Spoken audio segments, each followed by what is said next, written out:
Começa agora o Meia Pantufa.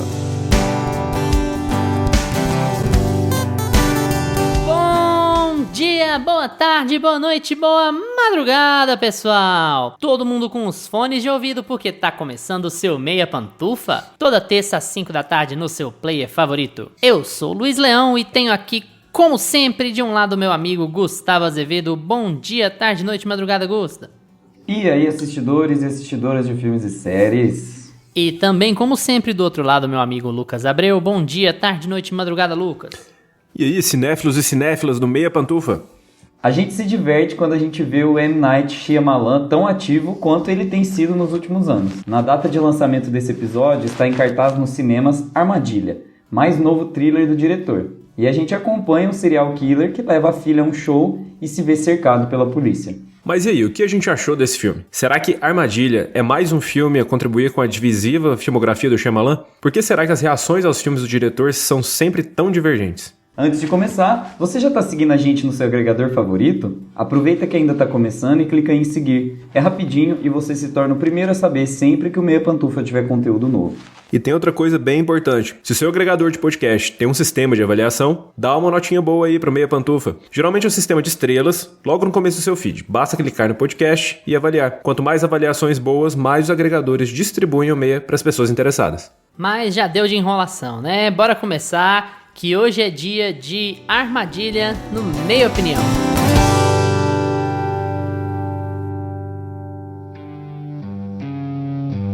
Meia Opinião.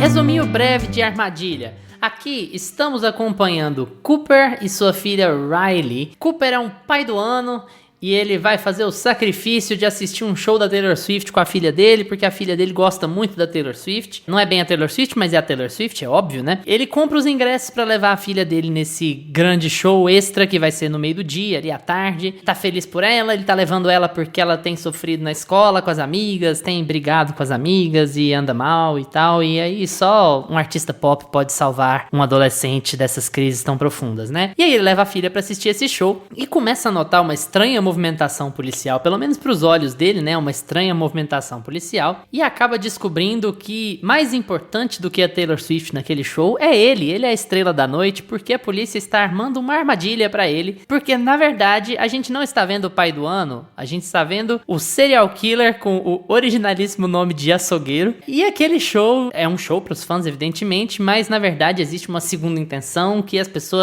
a polícia sabe que ele vai estar lá, e aí o filme passa a acompanhar esse cara pensando como que ele vai escapar de um ambiente inescapável, que é um evento com 20, 30 mil pessoas lá dentro, né? E sem fazer isso sem alertar a filha de que ele é um grande vilão e que ele é um serial killer e tal, porque ninguém da família sabe, né? O filme é protagonizado pelo Josh Hartnett, que é o Cooper, e a filha dele é a Ariel Donoghue. Tem outros personagens que a gente vai falar um pouco mais pra frente, até porque questões de protagonismos e relevância vão ser muito importantes aqui nesse filme. Eu acho que a gente vai debater bastante sobre quem são os personagens secundários e a relevância desses personagens secundários. Pelo menos eu tenho comentários a fazer sobre isso, né? Mas enfim, o Shyamalan anda bastante produtivo nos últimos anos, o que é ótimo, goste ou não dos filmes dele, goste ou não de boa parte dos filmes dele, é muito bom ver ele muito produtivo, porque ele costumava espaçar mais os filmes dele, assim, durante os anos 2000, né? A gente lembra muito, evidentemente a gente lembra muito de Sexto Sentido, de 99, mas aí você tem ali 2002, depois 2004, depois 2006, depois 2009, ficava, assim, muito tempo sem aparecer uma coisa dele, e ele tem sido bem prolífico nos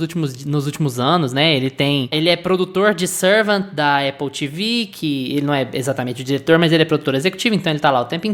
Dirigiu Armadilha esse ano, ele dirigiu Batem a Porta ano passado, ele dirigiu Tempo em 2021, então tá fragmentado em 16, Vidro em 19, então tá bastante agitado nos anos final dos 2010, começo dos 2020, e eu acho isso legal, independente de quem tá ouvindo a gente aqui gostar ou não do trabalho dele, eu acho muito bom que ele esteja trabalhando tanto, e eu acho que a gente vai entrar um pouco sobre isso também quando a gente for falar um pouco mais do trabalho dele, comparar esse filme com o restante da filmografia dele, que é tão divisiva, né, como a gente já disse na introdução. a crítica ocidental, digamos assim, não só americana, mas a crítica europeia, a crítica americana costuma bater muito no Shyamalan. Enquanto isso, a crítica, especialmente japonesa, a crítica oriental costuma adorar os filmes dele, e a gente vai debater um pouquinho sobre isso depois que a gente falar, é claro, do mais novo lançamento dele, Armadilha, começando com o Gustavo Azevedo. E aí, Gusta, o que você achou de Trap? Você gosta de trap? É legal quando a tradução do filme fica igual, né? Eu adoro, gente. Fica tudo certo, todo mundo fica feliz. E não é um show de trap, né? É um show. E não é um show de trap. Mas assim, gente, o que dizer desse filme, né? Eu tenho tantas coisas, eu falei em off para os meninos no WhatsApp, que eu tinha tanta coisa para falar sobre esse filme, tanta coisa, que eu queria até linkar o episódio com os primeiros trabalhos dele, e começou a surgir um monte de coisa na minha cabeça, assim, gente, o que aconteceu com o Shyamalan, o que ele tá fazendo da vida dele, por que ele tá fazendo tanto filme, por que ele faz filme assim, por que ele escreve, né, por que ele não... Primeira coisa que eu penso é, por que ele não tem a ideia e manda outra pessoa escrever? Porque não tá dando mais. Mas assim, eu vou tentar começar por algum lugar, um terreno mais sólido, né? Eu achei assim, a experiência de cinema do Shyamalan, ela é interessante porque ele é muito bom em suspense mesmo. Ele sabe filmar suspense, ele sabe criar atenção, ele sabe segurar a atenção. E isso é muito importante, porque num filme que você tem ali protagonistas que não são tão carismáticos, né? Vamos colocar aí que a gente tem atores que eu não acho que estão entregando muito nesse filme, em Armadilha. Como a gente tem ali pouco peso na atuação, é muito interessante a gente ver o peso da direção dele para fazer o suspense, para a gente acreditar naquela história e se engajar, né, ali dentro. E o Shyamalan sabe muito filmar cenas de tensão, criar territórios, ele sabe muito bem. Isso é uma coisa que o Spielberg fala muito, que um diretor ele precisa entender de geografia, ele precisa mostrar geograficamente onde estão os seus personagens dentro do filme, para a gente conseguir entender para onde está indo a história, no local mesmo que a história está se passando. E eu acho que esse filme assim, é um primor nesse sentido. Você consegue se localizar exatamente onde está cada um dos lugares, onde está a polícia, quais são as saídas, em cima e embaixo do estádio, como que ele pode sair, por onde ele pode sair, né? É muito interessante como ele vai colocando esses pontos de suspense, que é muito caro para o filme dele, da melhor forma possível. Então, eu acho ele um bom diretor. Tem ali todos os traços de um bom diretor no filme dele, nesse Trap, na Armadilha. O problema do filme, basicamente, na minha opinião, é a história, é o roteiro, é a leitura que o roteiro imprime na história, a forma com que o roteiro vem pra tela, gritante, assim, é muito...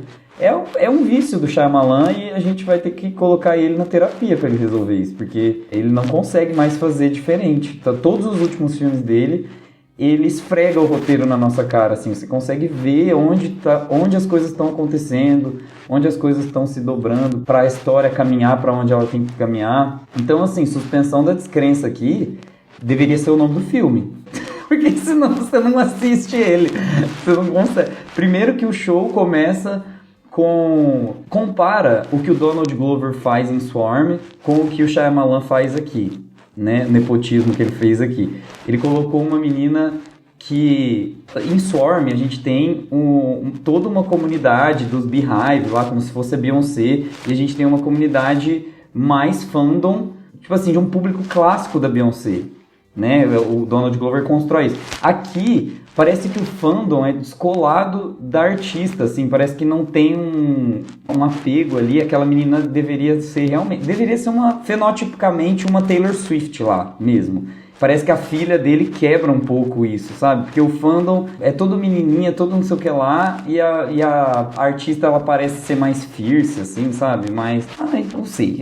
Foi uma impressão que eu tive mais nessa primeira leitura. Aí já entra essa menina, essa filha dele, que é interpretada pela... que ela é a fã, né? Calma, então, pera filha lá. de quem? Tá. A filha do...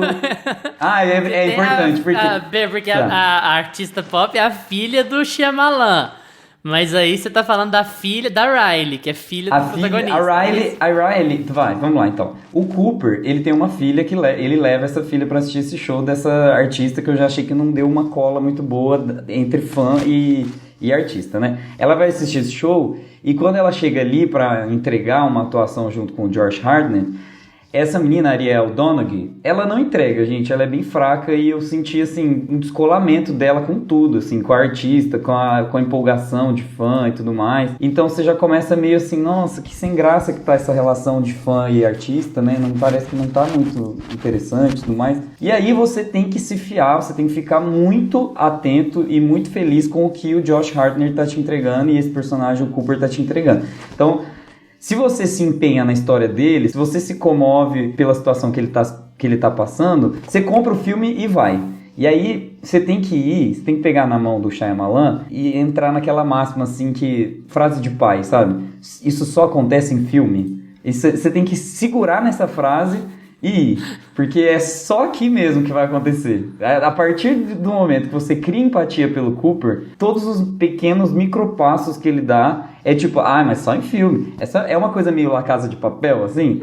Então, é muito, eu acho né? que... Você imagina aquele tiozão sentado no sofá, ligando o telecine, vendo o filme no meio e fala assim, que mentirada da porra. Que mentiraiada isso aí. É tipo isso. Então, assim... Se você desconsiderar essas várias falhas que existem de coesão mesmo de história, porque o filme não precisa fazer sentido só internamente, ele precisa fazer sentido também para o público que ele está sendo exibido, a época que ele está sendo exibido. Existem outras obras que estão fazendo menção a esse tipo de público, de fandom, ao medo, né, a histeria que esses tipos de mega concertos dão nas pessoas. A Taylor Swift veio aqui para o Brasil, no Rio de Janeiro, e uma fã morreu, né, no meio de um show. Então existem preocupações muito grandes com relação a terrorismo também. Esses dias prenderam lá um cara que estava possivelmente planejando... Também com a Taylor Swift.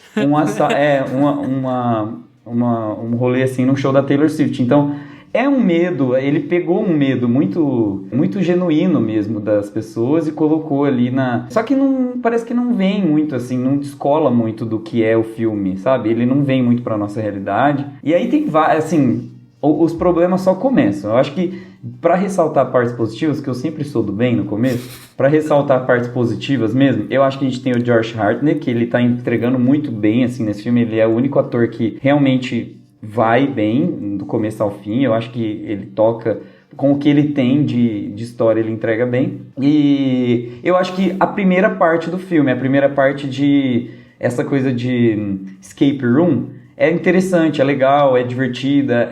O show, né? Dentro do estádio o show. Dentro não sei se nem se é um estádio aquilo lá, dentro do... É um ginásio ali, né? Um ginásio, né? Dentro ali é muito bom. Arena, eles chamam de arena esses lugares lá nos Estados Unidos, né? Assim, essas são as melhores partes. E essas traquitanazinhas, assim, dentro do roteiro que ele vai usando pra trocar os nossos sensos, assim, né? Tipo, agora ele tá indo pra um lugar, aí ele usa uma maquinaçãozinha de roteiro pra pôr a gente em outro lugar. Então essas coisas vão deixando o filme bastante movimentado. Mas da segunda metade pra frente é só ladeira abaixo. Aí o filme fica horrível, assim, eu achei péssimo, não aguentava mais. Existem coisas boas no filme. Eu acho que o Shyamalan, ele tem uma visão da história dele, assim, que daria pra fazer muita coisa boa dele. Por isso que eu falo, ele podia vender mais as ideias dele. O que o Nolan também tinha que fazer mais. Mas assim... E deixar os outros escreverem. Você até falou um negócio que a crítica, isso que eu tô chamando de crítica ocidental, né? Vive falando do Shyamalan, né? É quase um Ctrl-C, Ctrl-V do Shyamalan. Que é falar assim, o que o Shyamalan cagou no pau foi da metade do filme pra frente. O que o Shyamalan cagou no pau foi no último ato, sabe? É muito Ctrl-C, Ctrl-V dos filmes dele, porque existe uma tendência muito forte da crítica, de modo geral, a fazer essa leitura de que o Shyamalan ficou preso no próprio vício de ter que subverter as coisas. Que ele criou pra si a maldição do sexto sentido, sabe? Que ele ficou obrigado a subverter as coisas o tempo inteiro, e isso faz com que histórias que estão caminhando bem deixem de caminhar bem, porque ele concebe roteiro sempre da mesma maneira. Eu não tô dizendo que eu concordo nem que eu discordo, eu tô só apresentando que, assim, é muito parecido com o que você tá falando sobre a relação dele com esse filme, sobre diversas críticas que ele recebe de coisas anteriores, sabe? De coisas até muito mais famosas dele, como Sinais ou Dama da Água, sabe? Como ele fica preso dentro dessa mesma fórmula, segundo esses críticos. Mas, enfim. Lucas, e aí? Armadilha? Cara, é engraçado o Shyamalan aqui. Fala que foi você que mandou a gente assistir esse filme primeiro, tá? Começa. Cara, e é engraçado que eu discordo de tudo, absolutamente tudo que você falou, que eu adorei o filme. E Ai, que droga. Vai ter briga. Vamos lá. Cara, mas eu acho... Só pra te contar. Cara, o Luiz adorou... Nossa, eu esperava que ia ser diferente. Enfim. Esse episódio vai ser muito bom. Até travei minha fala aqui. Enfim...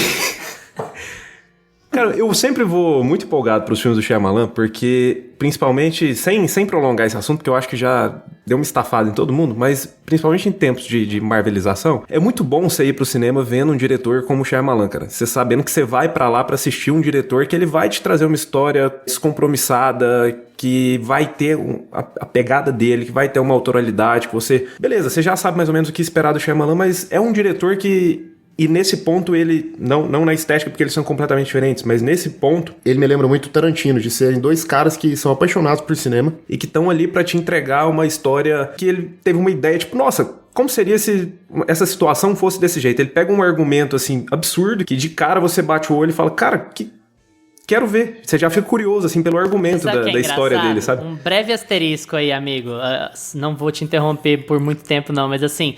Tanto hoje quanto semana que vem, eu acho que o nome do De Palma vai aparecer bastante. Eu vou entrar. Nossa, eu ia falar isso agora também, que os dois episódios que a gente ia falar, que a gente fala muito de De Palma. Porque, cara, esse filme, quem não assistiu, assista, gente. Tem um filme do De Palma que chama Olhos de Serpente, com o Nicolas Cage, que se passa dentro de um estádio. Ele se passa todo dentro de um estádio. Esse filme aqui, ele ainda tem um terceiro ato que sai ali do estádio um pouquinho, mas esse do De Palma fica todo lá. Cara, não tem como você não lembrar desse filme, assim, o tempo todo. Toda a problemática do filme, toda a questão geográfica, de noção de espaço, de você estar ali dentro de um show, no espaço fechado, é muito parecido o que o De Palma faz com o que o Shyamalan faz aqui. Mas, enfim, eu acho que só de isso acontecer, sabe, de você bater o olho no filme do Shyamalan e falar, cara, já gostei do argumento, esse argumento já me comprou, já vi que é uma ideia foda que me chamou a atenção e que é um diretor que vai colocar autoralidade, vai fazer do jeito dele mesmo. Cara, isso daí já me pega no filme. Pra mim, o filme já se torna bom a partir disso daí já, cara.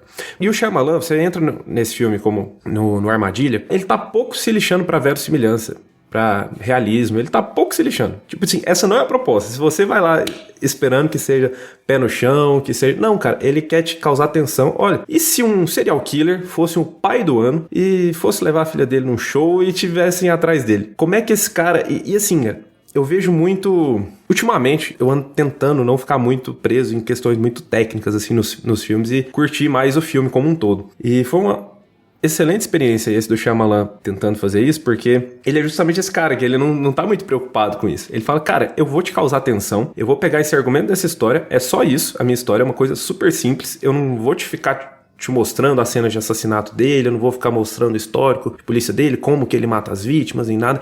Ele não entra em nada disso. É uma coisa que fica até meio episódica, mas que funciona muito aqui. Eu tenho esse argumento, eu tenho esse assassino, eu vou começar o filme já te contando que ele é o assassino, apesar de você conhecer ele como um paizão e você criar uma certa empatia e falar, nossa, que cara legal, que pai legal. E de repente você já passa 2 minutos e você fala, não, esse aqui é um serial killer e tá todo mundo atrás dele. E cara... O objetivo dele é te causar tensão e você ficar preso nessas situações de, tá, o que ele vai fazer agora? De esse cara que vai estar sempre um passo à frente e...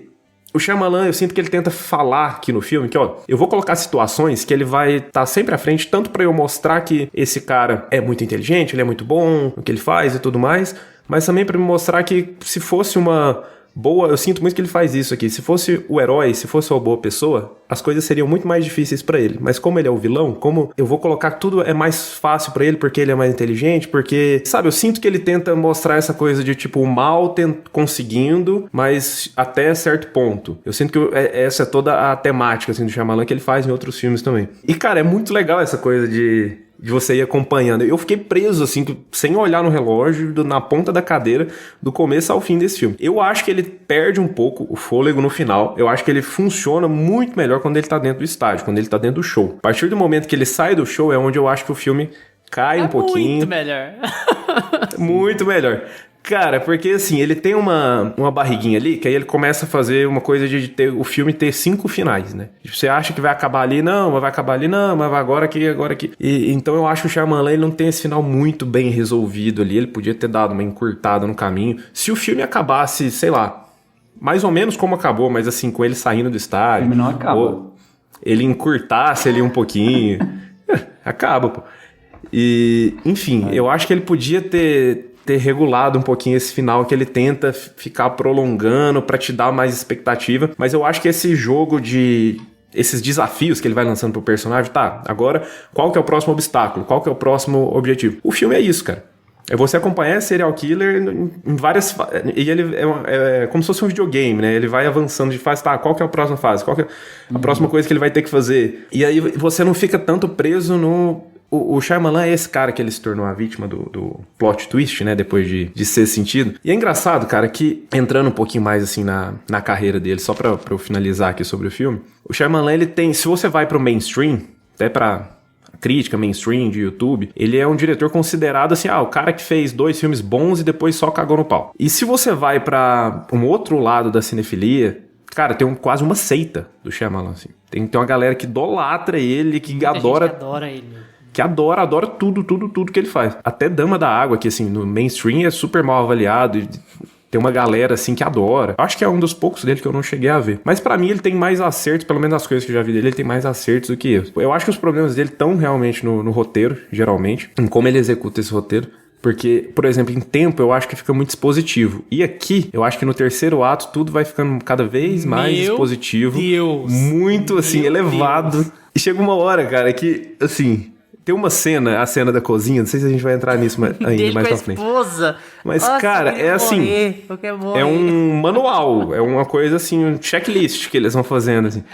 E, cara, aquela altura do campeonato, pra mim não me incomodou tanto, assim, começou a me incomodar, mas eu falei, tá, beleza, vamos lá, vamos já, a suspensão da descrença já foi embora há muito tempo. E eu, cara, mas eu me diverti, apesar... É um absurdo de ruim, mas quando chegar a minha vez eu falo, mas é todo o contexto, né?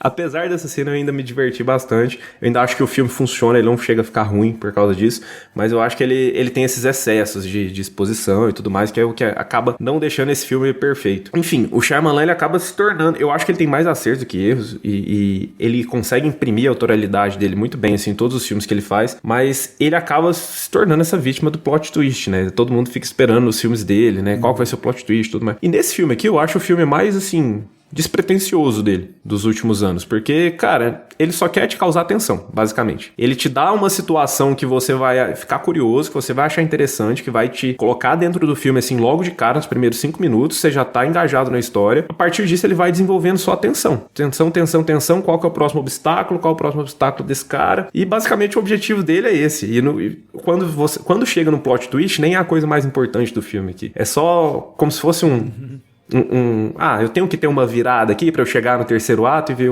como é que esse cara vai acabar, então beleza, eu tenho que colocar isso aqui. Mas eu acho que ele acaba, nesse filme aqui, ele não acaba ficando vítima, assim, do plot twist. E no geral eu gostei bastante da experiência. Eu acho que ele perde nesse terceiro ato por conta desse excesso de diálogos expositivos que vai tendo aí, que, cara, essa cena da cozinha. Apesar de eu não acho ela ruim, cara, mas nossa, eu acho que o Josh Hartnett salva muito ela. O Gusta falou das atuações e, cara, o Josh Hartnett, pra mim, nesse filme, ele tá, assim, espetacular.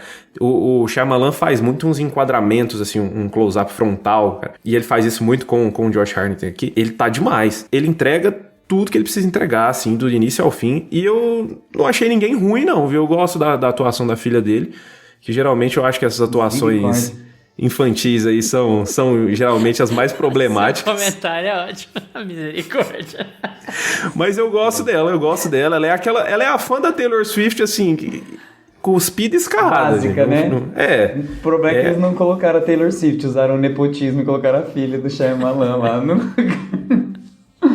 Mas eu entendi, ela é tipo bobinha, né? A menina bobinha, assim. Mas não me incomodou, não. Ela cumpre o papel dela ali, quando ela precisa... Tudo que ela precisa fazer, pra mim, ela cumpriu, assim. Não é nada demais, mas não teve nenhuma atuação aqui nesse filme que me incomodou. E eu acho o filme, assim, muito bem resolvido no que o Shyamalan quer propor, assim. E, cara, de verdade, eu vejo muito esse filme com o Shyamalan muito despreocupado com verossimilhança, muito despreocupado com esse hiperrealismo do Nolan. Eu acho ele muito, assim, cara, é uma história que...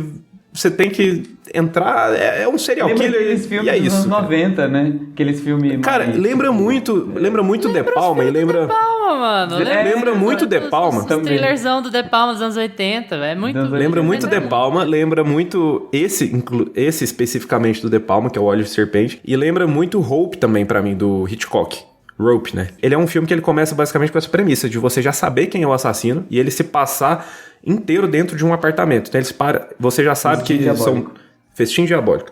São dois amigos que mataram... sobre ele aqui no podcast, dos filmes curtos, filmes longos. E ele é curtinho, que ele é um filme todo em plano sequência falso ali do Hitchcock. Mas enfim, ele tem essa mesma premissa, né? De você já começar o filme sabendo quem é o assassino, ele se passar todo dentro de um local. E a grande questão do filme não é você descobrir quem é o assassino, né? Você descobrir como é que ele vai conseguir se safar de tudo aquilo ali. E nesse quesito, esse filme me lembrou muito isso também. Então é esse filme muito despreocupado, sabe? Que ele não fica preocupado em ficar ligando os pontos demais, de ficar te apresentando coisas demais. Eu acho que ele peca quando ele tenta fazer um pouco isso ali no final, né? De dar essa reviravolta, mas enquanto ele tá dentro do estádio, pra mim ele é sensacional. Eu vou apresentar uma teoria aqui, que eu nem tenho opinião formada sobre ela, mas assim, é uma corrente muito... Críticos que eu gosto bastante costumam seguir essa corrente. Então eu queria apresentar ela antes de tudo. São críticos que são contra o conceito de guilty pleasure, porque o conceito de guilty pleasure implica que você tem que sentir, que você sente vergonha de gostar de alguma coisa. Implica que você pode gostar de alguma coisa que é ruim. E esses críticos são contra isso porque eles estão dizendo que automaticamente se você gostou, não é ruim. Porque você falar gostou, mas é ruim, gostou de alguma coisa ruim, implica que existem fatores técnicos específicos, formais, exatos para dizer que uma coisa é boa ou não. Entende? Então, assim, eu não consigo formular opiniões sobre isso. Eu entendo que é uma discussão complicada, porque existem diretores que são melhores na técnica do que outros, existem diretores que são capazes de conduzir as coisas de forma mais contagiante para o público do que outros, mas eu entendo a lógica, porque é aquele argumento de que não existe uma objetividade na qualidade da arte. Se você está falando de arte, ela vai ser sempre subjetiva, ela vai ser sempre como a arte te impacta. Então, se eu gosto de As Branquelas é automaticamente um filme bom. Entende? É meio que essa argumentação. Por que eu tô trazendo isso aqui? Porque tanto o episódio de hoje quanto o de semana que vem, eu não quero entrar muito no de semana que vem pra gente não estragar as bombas quando a gente for conversar, mas assim, tanto o episódio de hoje quanto o de semana que vem, eles me parecem espelhos de si. Semana que vem a gente vai falar de Maxine, tá, gente? Só pra vocês entenderem. Porque... por uma série de motivos e tal. E só que aqui, a gente falando... Eu acho que Armadilha é um filme que a gente tem que falar de suspensão de descrença o tempo inteiro. O Gusto pegou a chave do negócio lá. Porque... quem é Nolanzete? O Nolanzete, que é o público padrão de filme mainstream, o cara que acha que entende de cinema porque ele gosta do Nolan, porque ele gosta do Villeneuve, ele vai odiar esse filme até a última gota. Porque assim, é um cara que é uma pessoa que vai entender um filme como um documentário. É um cara que vai ser incapaz de entender que uma ficção não é um documentário, que uma ficção vai tomar liberdades criativas e liberdades lógicas, às vezes, para contar uma história. Para contar uma história, muitas vezes você tem que tomar liberdades lógicas. Isso acontece com muita frequência ou com pouca frequência, dependendo de qual é o autor. Aqui, isso acontece com muita frequência. Se a pessoa que assiste filme, ela é da polícia da lógica, esquece. O filme não funciona desde o primeiro minuto. Porque assim, teve um crítico no Twitter que detonou esse filme e falou assim: quem vai gostar desse filme é uma pessoa que nunca foi num show na vida. E é verdade, tudo ali no show é errado, tudo ali no show jamais aconteceria do jeito que acontece. Aquilo ali não é uma dinâmica de fãs em volta de um artista pop. Chegar e sair muito fácil no seu lugar de um show daquele é impossível. Não, e beleza, ninguém muda de lugar. É um show de frenesi, um frenesi adolescente, e fica todo mundo parado na própria fila dançando, The Sims, né? Você coloca assim, eles e não. Então, o negócio se você vai assistir filmes sendo o cara da polícia da lógica, esquece, não vai dar certo. Não vai dar certo mesmo. Mas eu queria pegar por um outro argumento que o Lucas disse. Eu acho que o Lucas falou que tem tentado assistir filmes sem focar em partes técnicas. Eu até acho... Vou cometer uma heresia aqui de querer corrigir o que você quis dizer. Eu acho que você quis dizer muito sobre essa coesão de roteiro, né, Lucas? Mas essas coisas de ligações entre pontos da história, dentro do roteiro e tal. Porque assim, pra falar em termos de técnica, a gente tem um diretor muito técnico aqui, cara. É um diretor muito bom, é um cara que sabe muito bem o que ele tá fazendo em termos de como conduzir essa história. Então eu até vou falar que, antes de passar pra você, até vou falar que tecnicamente o filme é ótimo. Ele não é, como o Gusta disse, ele não é coeso internamente, em boa parte dele, mas assim, ele é tecnicamente ótimo. É mais ou menos por aí? É mais ou menos, é que eu tive uma fase, assim, que meio que eu ia pro cinema e eu ficava fazendo um checklist na minha cabeça. atuações, direção, fotografia, sabe? Essa coisa. Eu acho que todo mundo já passou um pouquinho por essa fase, assim, quando começa a gostar de cinema, de você ficar querendo encontrar, assim, você começa a entender sobre cinema e você fica assistindo um filme querendo encontrar coisas técnicas, falando, que legal, consegui identificar isso. E eu tô tentando me desvencilhar cada vez mais de aproveitar, assim, o que esse diretor quis contar aqui, no geral, com essa história. Ele vai usar de muita técnica e tudo mais, mas vamos abraçar o conceito todo que o diretor quis trazer e vamos embora na história. Eu tô tentando fazer mais isso, sabe? Não, bota fé, entendi. E tô contigo, assim, até porque essa é a lógica, como eu já comentei aqui durante as falas de vocês. É o filme que o tiozão vai sentar no sofá e falar, que mentirada da porra. Porque, assim, nada ali, em termos lógicos, de seres humanos normais, com seres humanos típicos, com 2 pernas, 2 braços e um cérebro, faz sentido, sabe? Mesmo dentro do estádio, sabe?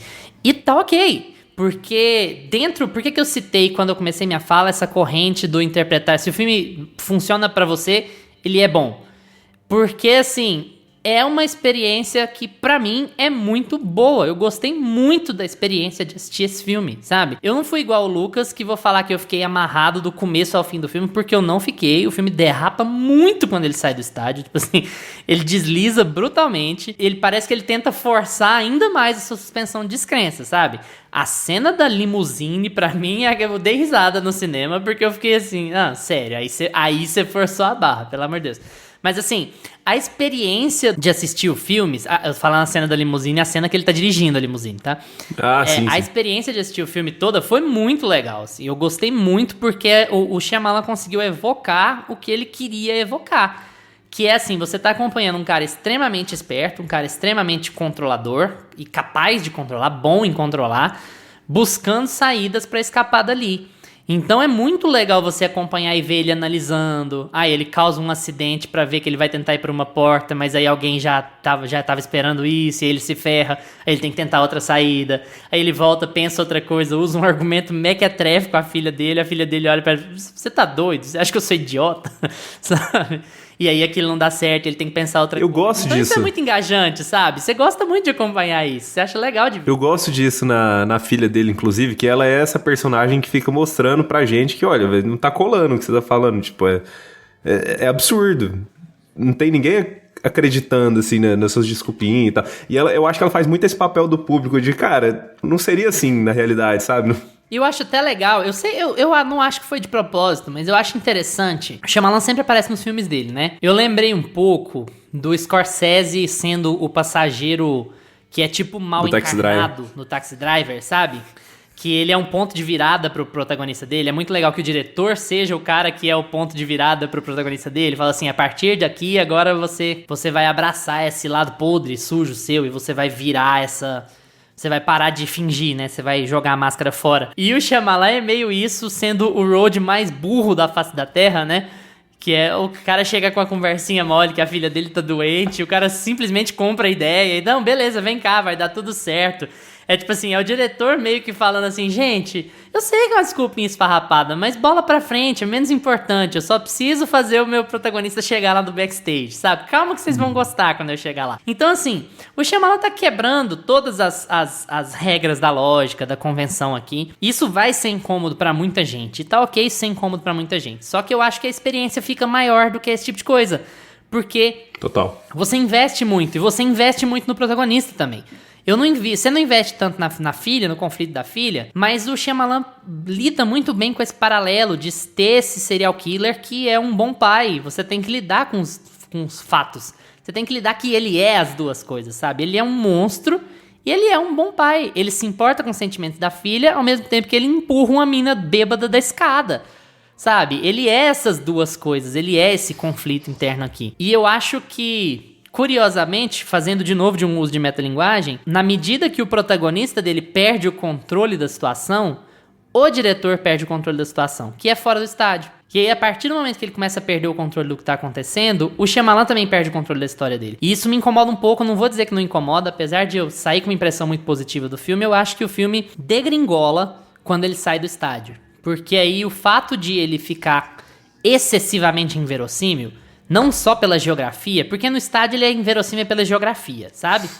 E fora, ele é inverossímil por conta de seres humanos normais, sabe? Uma artista pop super mimada, super protegida, que toma a coragem que ela toma e que assume o papel que ela assume ali, sabe? E com uma atuação fraca da Saleika, vamos combinar assim que ela, meu Deus... Isso acaba empurrando um pouco o filme pra baixo, porque em momentos que precisa ter impacto, não tem. E eu já vou falar, isso não é meu, isso é de um crítico no Twitter, uma crítica no Twitter que vai pelo nome de Juliette, mas eu não sei o nome da pessoa mesmo. Juliette. Eu falo uma coisa muito legal, que também gostou do filme, mas falou uma coisa muito legal que eu queria trazer pra vocês. Essa cena tem um paralelo muito grande com uma cena da Anya Taylor-Joy, também no banco do passageiro, sabe? Também fazendo o mesmo papel ali com aquele protagonista que ela tem em Fragmentado. Também o filme do Shyamalan. E por que lá com a Anya Taylor-Joy aquela cena impactante em Fragmentado e aqui a cena da popstar agindo como a mãe dele, pegando o gatilho que a diretora ensinou, não funciona? Porque é a Anya Taylor-Joy, né, gente? E aqui é a Saleika. Então, assim, o fato de o resto do elenco, exceto o Josh Garnett, não tá tão bem, faz com que você deixe de comprar a história com o peso que você precisa comprar. E no estádio as coisas funcionam melhor porque você tá muito focado nele. Quando você sai do estádio, você tem que começar a focar em todo mundo. E aí, assim, eu acho de verdade que a esposa dele, que é a Alison Pill, tá entregando um trabalho qualquer coisa. Eu acho que a Riley, que é a Ariel Donoghue, tá entregando qualquer coisa. A Saleika nem se fala. Então, assim, acaba que você tem que se fiar em outros aspectos do filme, que não no protagonista, e você vai ficando meio chateado, assim. Eu fui ficando meio chateado. Quando chega no ponto que aqui eu tô total com o Gustavo, ele tem uma dificuldade tremenda de acabar o filme. Ele não consegue acabar o filme. Dá a impressão que, assim, ele foi, escreveu, chegou no final e falou, parece que eu não tô satisfeito o suficiente com esse final. Escreveu e apesar do filme ser curto, né? Parece que eu não tô satisfeito o suficiente com esse final. E escreveu mais uma. E depois escreveu mais uma. Sabe? E ele não tem sensação de 1h45. Porque, assim, parece que... Isso no mau sentido, sabe? Porque parece que ele tá se resolvendo. Parece que ele vai se resolver quando o cara tá saindo do show. Você vai com uma adaptação,zinha aqui e ali... Saiu do estádio, acabou o filme, acabou o arco. Você conseguiu acompanhar a história que você precisava acompanhar. E aí ele vai pondo uns adendos que não funcionam tão bem quanto o estádio, sabe? Uhum. Parece que eu tava mais bem disposto a aceitar a quebra de verossimilhança dentro do estádio do que eu tava fora. E aí aquilo deu uma quebrada, assim. Você ficou um pouco com essa sensação também, Gusta? Você que gostou menos do filme do que a gente, você acha que é a segunda parte dele que derruba ele? Ou você acha que, como um todo, ele é problemático, assim, no seu gosto? Eu amo a arte do cinema porque ela é subjetiva, né? Ela tem os seus contornos, como toda arte, os né? seus... isso aí é... A gente sempre vai ter essas discussões. Começou assim é porque odiou o filme nos primeiros dos 10 minutos pra frente. Então, próxima pergunta. Porque assim, a gente tá aqui discutindo, o Lucas e o Luiz, eles estão endossando os comentários uns dos outros, no sentido de, o cara tem um estilo, Shyamalan tem um estilo de escrever, ele tem uma forma de contar as ideias dele, ele tem uma forma de fazer a arte dele, e ele não é obrigado a agradar ninguém. Isso é um fato. Tipo, ele não tem que ser hiperrealista para chegar no objetivo dele, que é trazer sentimentos dentro do filme dele que evocam o suspense, evocam a tensão, que trazem questões, como eu mesmo falei lá no começo, essas questões de o medo do terrorismo, o medo do homem bonzinho, né? O cidadão de bem americano e tudo mais, que tem a família branca, o casalzinho de filhos bonitinhos, que tira nota boa na escola e tal. O Shyamalan não pensa por esse lado hiperrealista, ele vai por esse lado de estruturar um roteiro que faça sentido com a arte que ele quer contar, com a história que ele quer contar, com os objetivos e sentidos que ele quer dar pro filme. E aí vem a minha relação com esse tipo de história e como eu interpreto esse tipo de arte, assim, né, dele. E aí é muito subjetivo mesmo, porque eu tenho a sensação de que ele tá sendo um pouco preguiçoso com as coisas. Mas é o jeito dele contar a história. Eu tenho a sensação de que ele não pensa em uma outra forma de contar quando ele tá fazendo essas reviravoltas. Preguiça, amigo. Eu, particularmente, só sinto preguiça na hiperexpositividade. Aquilo, pra mim, é uma preguiça desgraçada, sabe? No meu caso, não é só na hiperexposição, assim. Eu acho que, por exemplo, o fato dele colocar o personagem sempre se dando bem em todos os momentos do filme é um pouco desgastante pro espectador. Pra mim é um pouco desgastante, porque ele fica forçando você a entender que aquele personagem não vai em nenhum momento se dar mal. Então, se ele não vai em nenhum momento se dar mal, e a gente não tem nenhum aceno pra isso, então quer dizer que o personagem dele não vai pra lugar nenhum. O personagem dele fica fazendo a mesma coisa, tentando sair do mesmo processo, saindo da primeira armadilha, saindo da segunda armadilha, saindo da terceira armadilha. Toda hora tem uma armadilha nova e ele sempre consegue sair da armadilha de algum jeito, que é um ponto de inflexão do diretor, que é o escritor, né, do roteirista, dentro do roteiro. Então, toda hora que você vê o personagem mudando de direção dentro do filme, é porque a canetada fez assim, ó, tá, muda. Tá, muda, não tem uma conexão causal, lógica, e aí talvez seja a minha forma mesmo de interpretar as coisas que deixa viciado isso, mas, por exemplo, o ponto de inflexão em que ele explica que a filha teve leucemia e ela precisa ser uma Dream Girl lá para subir no palco e finalmente ganhar, ele queria ganhar o acesso aos bastidores, né? No fim das contas. Aquilo tudo, pra mim, ficou assim, com uma sensação tão de...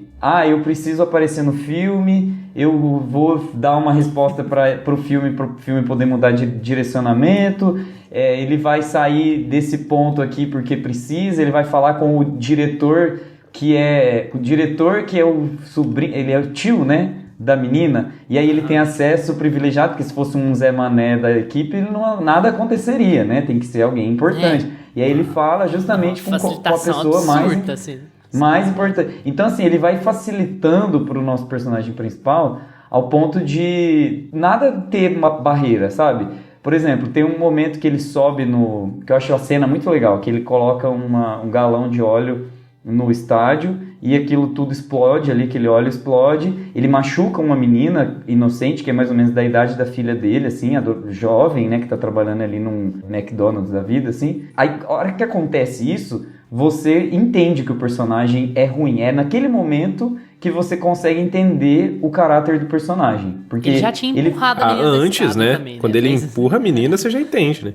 Ele empurra também a menina, né? Então, tem alguns momentinhos, assim, que você começa a entender essa parte do caráter do personagem. Só que aí, logo em seguida, ele coloca um avental e sobe lá no rooftop e nada acontece com ele. Tipo assim, ele mostra uma identificação e você não sabe direito que identificação foi aquela. Ele olha, o cartão do cara tava ali, ninguém revista ele. Ele é um brutamonte de 40 anos com um aventalzinho e aí o policial não se interessa por ele, não pede, não vê a tatuagem, não investiga melhor. Sabe, vários momentos em que o filme podia ferrar com a vida dele e não ferra, sabe? Parece que o filme o tempo todo tá pedindo por alguma coisa mais agressiva, alguma coisa mais intensa, e ele não entrega, ele fica nessa mudança constante de perspectiva. E é um vício do Shyamalan, e é o tipo de filme que ele vai fazer aí pro resto da vida, pelo jeito. Eu acho que até o momento do meio do filme, onde eles ainda estão no estádio,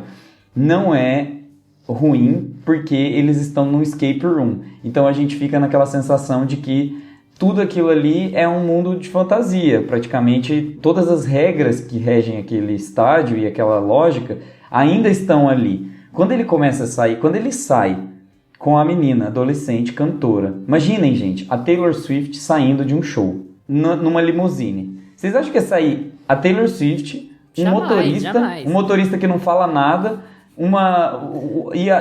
e duas pessoas dentro do carro desconhecidas, não ia ter uma equipe policial, não ia ter jamais, uma... mas é o que eu tava falando sobre a polícia da lógica, né? Mas a equipe policial, ela tem uma lógica... Gente, as coisas precisam ter uma lógica interna, sim. Tipo assim, eles estão fechando o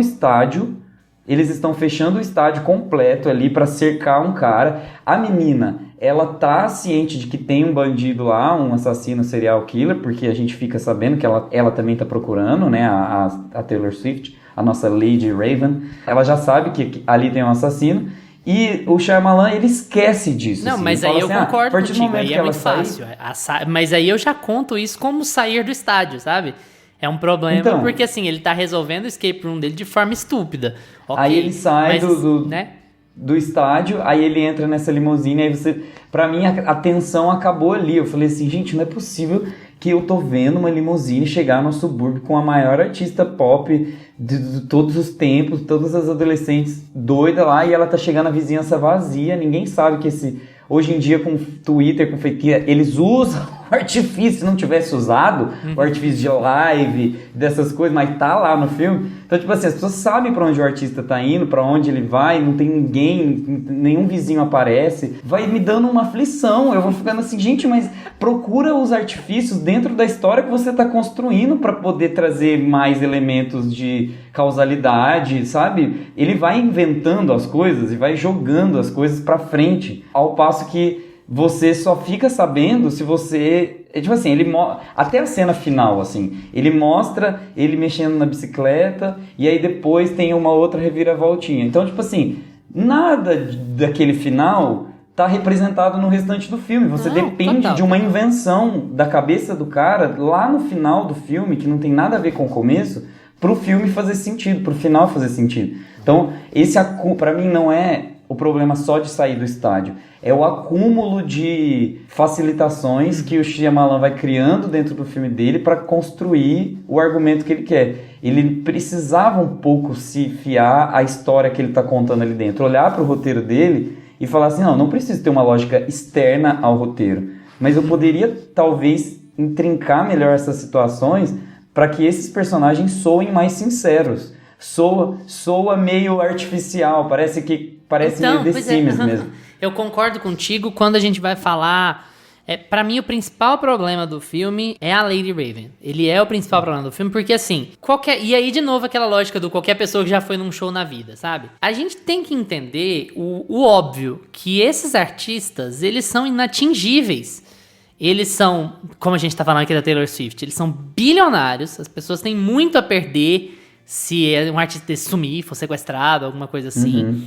Os esquemas de segurança são redobrados, duplicados, triplicados e o caramba em cima deles. E assim, estamos falando de pessoas que têm tanto dinheiro e tanta adoração que elas não têm noção da realidade mais. Tem um comentário, acho que foi do Kevin Bacon, que ele comentou que um dia ele foi disfarçado numa padaria e eu quero ver. Ele foi disfarçado, foi escondido assim, pôs uma máscara, sei lá, um capuz, e não dava pra reconhecer. E aí ele foi na padaria, ele teve uma experiência de 10 minutos, alguma coisa assim, foi na padaria, pediu um pão, um bagel, sei lá, voltou pra casa e falou que se sentiu mal. E falou que se sentiu mal, porque assim, cara, é tão estranho, depois de tantos anos eu sair na rua sem ser reconhecido e tal, não sei o quê. Então assim, é com esse tipo de gente mimada e desconectada da realidade que a gente tá lidando aqui, né?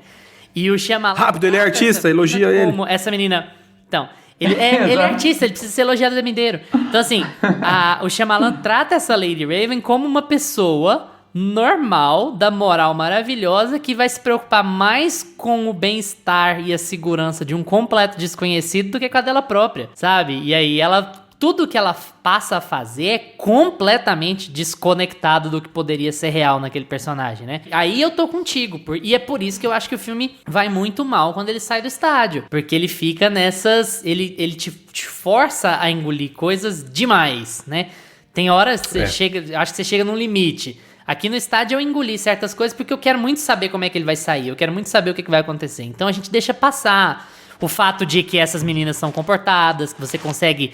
De que show tem pausa, de que ela consegue ir no banheiro troca de inteiro, sabe? Ela sabe então, exatamente assim, a troca de look, eles usam isso. Esse tipo de coisa, de estruturação, você deixa passar porque, beleza, é um show, eu preciso fazer o filme funcionar, não tem problema eu fingir que o show tem uma pausa, não tem problema eu fingir que o cara vai muito ao banheiro, não tem problema eu fingir que tá todo mundo comportado no lugar, isso não vai me incomodar.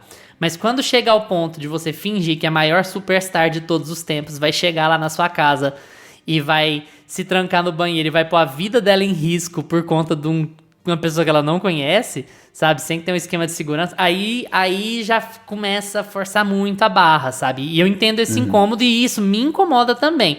Eu só tô falando assim, mesmo com esse incômodo e com um incômodo total que eu tenho depois que o filme sai do estádio, eu acho que você pesca um ou outro bom momento depois que o filme sai do estádio. Eu ainda acho ele muito legal enquanto experiência, sabe? Eu ainda me diverti muito assistindo ele. Eu acho que é aí que eu quero chegar, sabe? Mesmo concordando com você, em termos de subjetividade, eu acho que a experiência do filme como um todo foi legal. Só que aí eu cheguei em determinado ponto dessa absurdidade que eu simplesmente joguei pra trás. Eu abracei assim, vambora. Só que pra mim essa nem é a pior parte do filme. Pra mim a pior parte do filme é a conversa dele com a esposa disparado. Quando chega Mas nessa cena disparado. da cozinha, você já fala, meu amigo. Que ele tira a vamos com camiseta Deus, pra né? mostrar o É, shape dele. aham. Ele tira a camiseta também, assim, ó, canetada. Ele fala, não tinha nenhum objetivo. Ele, é tipo assim, a gente Não, mas é passou- porque ele é toque, né? Ele não quer Ele sujar tem a roupa, toque, vai né? sujar Ah, Ele ia a se roupa, matar entendeu? também. então, nossa, gente, é sobre isso. Nossa, vocês estão muito afiados com o roteiro desse filme. Não, mas... Mas ué. aquilo ali é o método, é o modo mais que o dele. Shyamalan, mais que o próprio... Ele tira a camiseta porque ele Como vai assim? esfaquear ela vai Sim, sangrar é, e ele faz- vai sujar a roupa dela. Fez sentido. É a roupa dele, é isso que ele fez. Mas é óbvio que é pra mostrar o shape, mas assim, isso tá encaixado. Isso tá encaixado na isso aí metodologia. encaixa. É igual Tá quando dando- o Thor precisa ficar pelado, né, no filme. Tipo, a cena do Thor pelado. Mas enfim, Cara, a mas, interação assim, dele eu com a mulher também- como um todo é uma merda. Assim. Eu também acho que os pontos mais fracos do filme, pra mim, são essa superexposição que a gente tem nos diálogos, principalmente no final, esses montes de finais que a gente vai tendo, que o filme não acaba, e essa cena da cozinha, pra mim, é o auge, que ele fica se explicando ali. Eu fiquei assim, cara, mas pera lá, a mulher suspeitou que ele era o assassino da cidade, né, porque tem outros, né, ela suspeitou que ele era o grande assassino porque ele mentiu pro vizinho e porque ele chegava tarde em casa. Então, eu fiquei, cara, meu amigo... E dá Né? uma joia pra ela.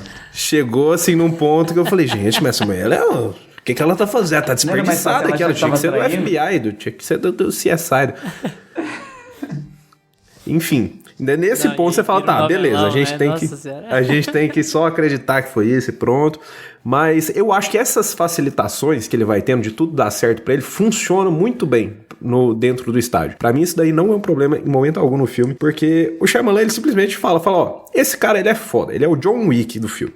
Tudo que ele fizer, ele vai conseguir, ele vai passar pra próxima fase e eu quero te dar essa tensão de tudo vai dando tão certo pra ele que você passa a esperar, cara, que hora que vai dar errado? O diretor tá me colocando aqui tanto que ele é sempre o mais esperto, que ele tá sempre à frente, que uma hora ele vai escorregar. E aí você, como espectador, você fica esperando esse momento. E eu acho... Uma das principais qualidades desse filme, tudo bem que a logística do show, né, a gente já comentou com isso, eu concordo com vocês, mas toda a geografia do estádio, cara, quando tá dentro do estádio, eu acho sensacional. Eu acho que nisso daí o Shyamalan manda muito bem, assim, de ele entra numa porta, sai ali nos bastidores, você consegue ter uma sensação muito boa, assim, do espaço que ele tá ali fechadinho, ele vai no rooftop, ele vai ali na cozinha, ele conversa com o cara da camiseta, e assim, a partir do momento que a primeira pessoa que ele conversa, que é o vendedor de camiseta, já conta todo o plano pra ele, aí, meu amigo, você não precisa nem esperar mais nada também, né? Esquece, que é tipo a primeira pessoa que ele conversou. Então o Shyamalan, ele tenta muito esfregar assim na nossa cara que, olha, esse cara, ele é muito empático. Ele é muito gente boa, todo mundo, ele é bonitão. Todo mundo que ele vai conversar vai ser de boa com ele, porque vai ter uma empatia com ele. Ele tenta muito vender essa ideia, né? De, cara, ele consegue tudo que ele quer através do diálogo com as pessoas, porque ele é essa cara, gente boa, bonitão, de boa aparência, que vai... Pai de família.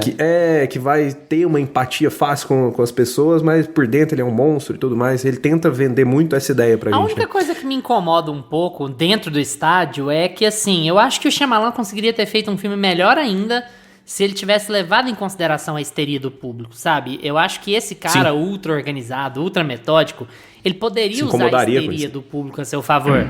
Sabe? Não, ele poderia usar a histeria do público a seu favor pra fugir, isso poderia ajudar até o clima de tensão dentro do estádio. E a histeria do público não existe dentro do filme. É só nesse universo que o público não ficaria histérico dentro daquela situação, sabe? Gente, é um show cheio de adolescente. É óbvio que todo mundo ia se empurrar pra frente, que dane-se cadeira. Não ia ter cadeira, sabe? Não ia ter cadeira na pista. Tem cadeira, sabe? né, cara? Na E pista. eu acho assim... Eu entendo que ele quis construir o mundo de outra maneira... Mas eu acho que ele poderia ter construído melhor ainda se ele tivesse levado em conta um ambiente mais verdadeiro de um show pop, sabe? Um ambiente mais... Todo mundo empurra pra frente, tem aquela coisa e aquela pressão, que é muito difícil identificar alguém ali no meio, porque é muita gente, sabe? Do jeito que ele estava organizado lá, era só a polícia chegar na fileirinha dele, opa, é você, tá bom, tá legal? Gente, eles teriam resolvido esse caso todo na entrada.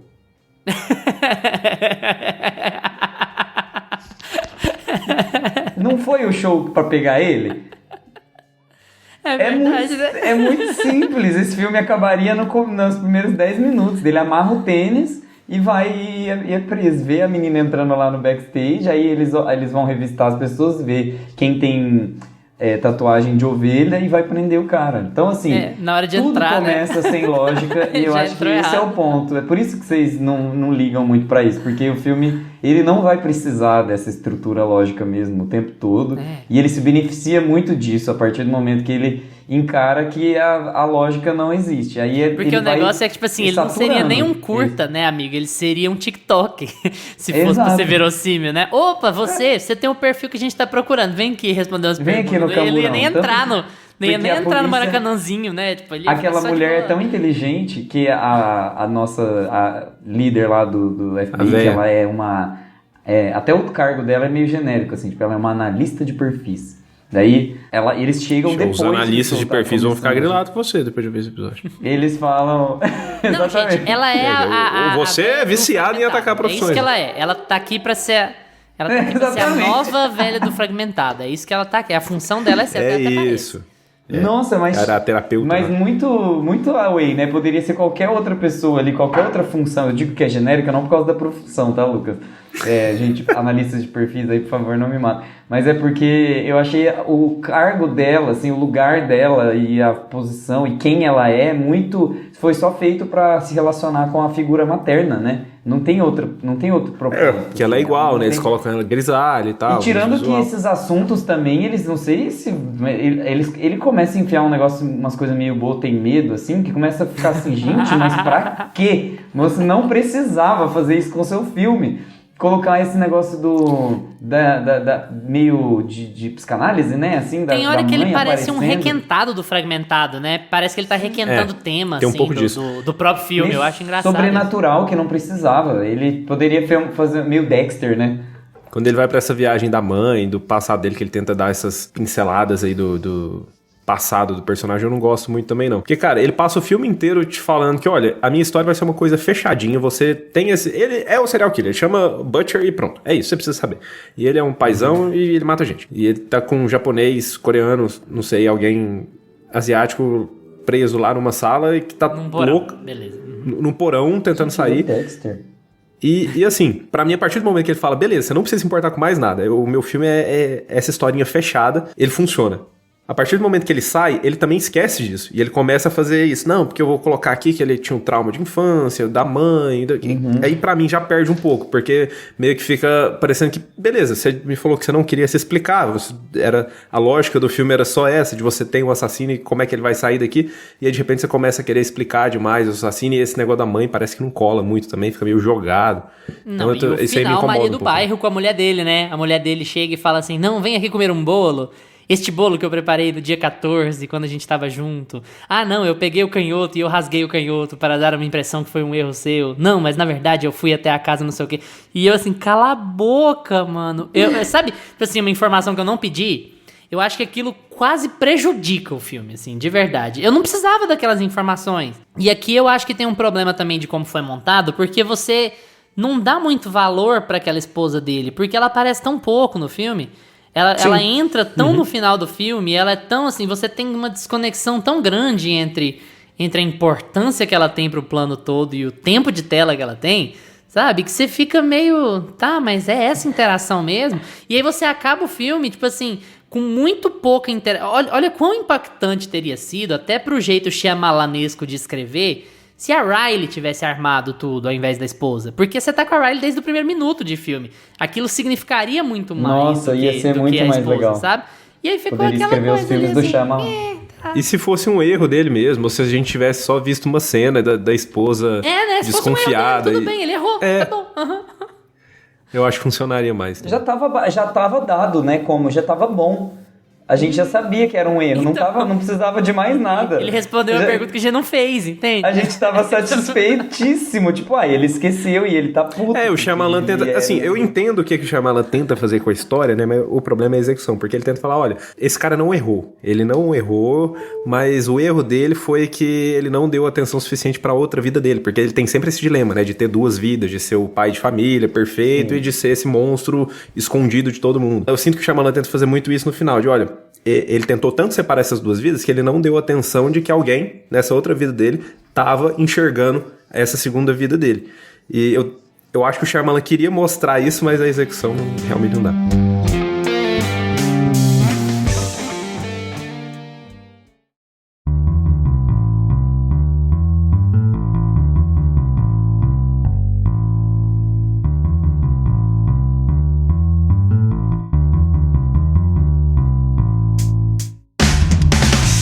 E agora com vocês, gostaram de Armadilha?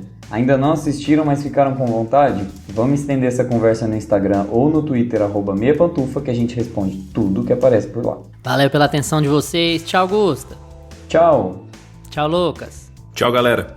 Lembre-se de seguir a gente no seu agregador de podcasts favorito, Spotify, Apple for Podcasts, Deezer, Amazon Music, e agora a gente tá também no YouTube. Então, se essa é a sua plataforma preferida, dá uma passadinha por lá, porque todos os episódios já estão disponíveis em áudio. Terça-feira que vem a gente tá de volta com mais Meia Pantufa pra vocês. Tchau! Este podcast conta com locuções de Carla Leão e Lucas Meleiro, e edição de Luiz Leão.